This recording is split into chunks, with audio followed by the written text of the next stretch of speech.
据伊朗国家电视台报道称，近日伊朗的纳坦兹核设施在启动新一代离心机以加速生产其浓缩铀之后，仅数小时之后，该核设施就发生了电网故障。这个核设施是在伊朗受到最严格保护的核设施，结果在如此重要的时刻却突发电网故障，难道真是巧合？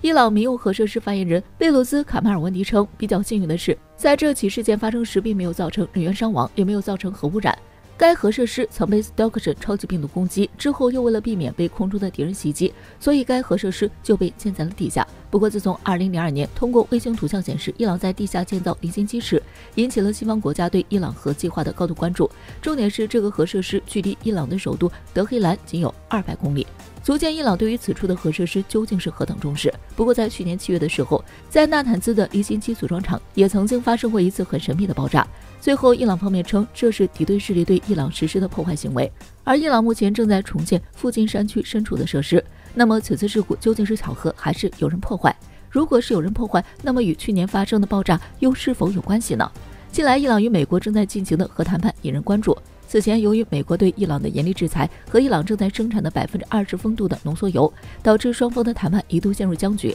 不过，最近美国对谈判做出了让步，美国国务院方面宣布将会取消对伊朗的制裁，以签署核协议。伊朗核问题的事情刚有好转，就发生电网故障，这样不得不让人怀疑此事是否有蹊跷。这对于伊朗来说当然是一个好消息，但是对于以色列可不是。对于伊朗的核计划，恐怕最担忧的还是以色列。以色列与伊朗可以说是中东地区的死对头，双方时不时会发生小范围冲突和摩擦。但是以色列是中东地区唯一的拥核国家，如果以色列对于伊朗宣布生产20%丰度浓缩铀的计划非常不满，但是如果仅是以色列与伊朗对上，不使用核武器，最终或许会两败俱伤。原本以色列或许还在寄希望于美国会插手，但是现在看来可能性不大。就在出现事故之前，伊朗宣布在纳坦兹工厂调试164台 IR6 离心机，该国还开始测试 IR9 离心机，据称它们可以使铀浓缩率比第一代 IR1 离心机高50倍。如果伊朗真的研究出核武器，那么美国离得太远，首当其冲的恐怕就是以色列，所以此次事故很有可能是以色列又一次的破坏行为。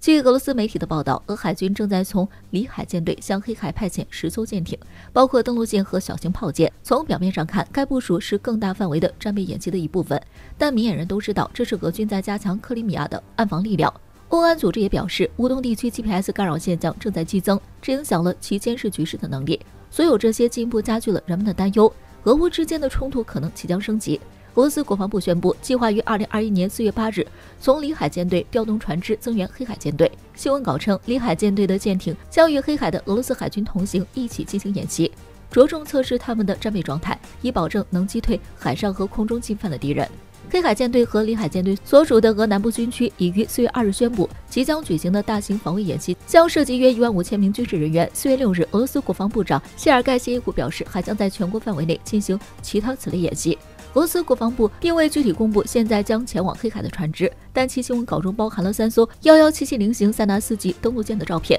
该新闻稿还使用了炮艇一词，这是俄罗斯对其1204型炮舰所用的术语。里海舰队拥有大约6艘塞纳斯级登陆艇和4艘沙尔美级炮舰，这与共计10艘舰艇将参加即将进行的演习的说法完全吻合。塞纳斯级登陆舰的长是25米，其设计目的是投送一辆 T72、T90 系列或 T80 系列主战坦克，2台 BTR80 系列轮式装甲车或者92名士兵以及50吨其他货物。当以12节的巡航速度行驶时，它们的航程约为1100公里；而以30节的最高速度航行时，它们的航程约为185公里。而黑海东西最长处约1100公里。俄罗斯和乌克兰的部队在亚速海、克里米亚附近的区域犬牙交错。不少专家指出，俄军增派内核舰艇的作用是为了掩护其黑海舰队精锐的海军陆战队的进攻行动。沙梅尔奇炮舰排水量约71吨，主要装备一门76毫米 D56TS 炮，该炮是 PT76轻型坦克的主武器。船尾的炮塔中还有2门25毫米机关炮，并配备了各种机枪和自动榴弹发射器。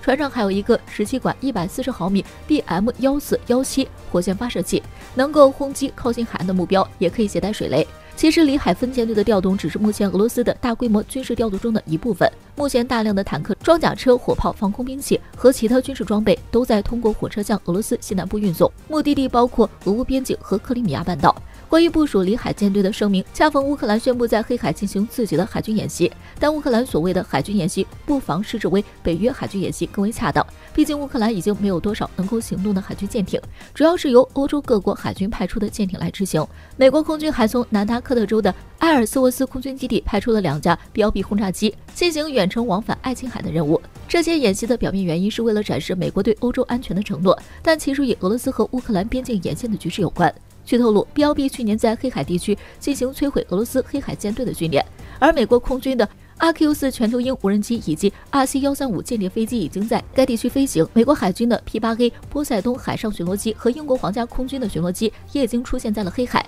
所以此时克里米亚的局势可不比东乌轻松。俄罗斯还会继续向克里米亚增兵，北约的军事行动也在加强，而一旦双方擦枪走火，则可能造成一场大规模的地区冲突。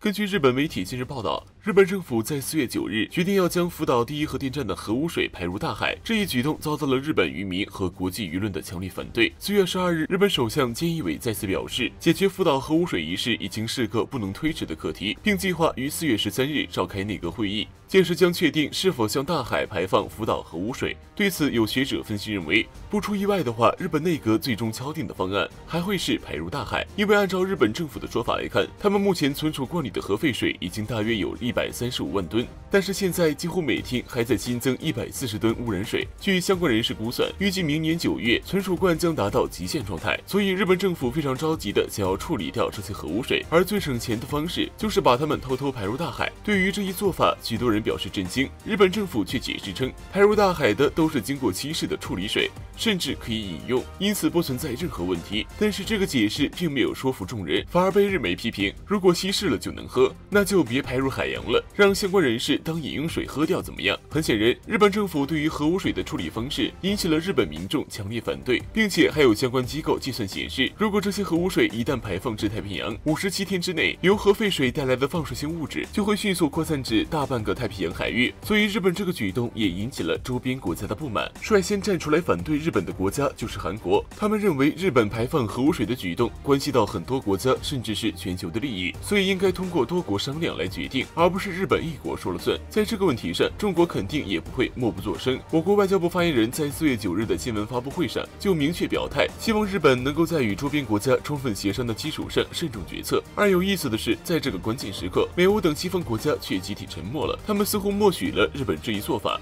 为什么呢？其实与其说这些西方国家集体沉默，倒不如说他们根本没有资格指责日本，因为美欧诸国多年来就已经向海洋倾倒了大量核废料，他们自己的屁股都没擦干净，怎么还有脸来谴责别人呢？万一被人翻旧账，岂不是得不偿失？而且从这一件事情来看，西方国家玩双标的那一套真是暴露无遗。当年苏联核电站泄漏的时候，西方国家几乎是火力全开，毫不留情的抨击苏联。现在到了盟友日本这里，却选择集体沉默，估计要是中国做这样的事，他们绝对就坐不住了。最后我想说，大海绝非一国所有，而海洋的生态环境需要我们所有人来共同维护。希望日本在做决定的时候能够慎重再慎重，切莫做那历史罪人被后人所唾弃。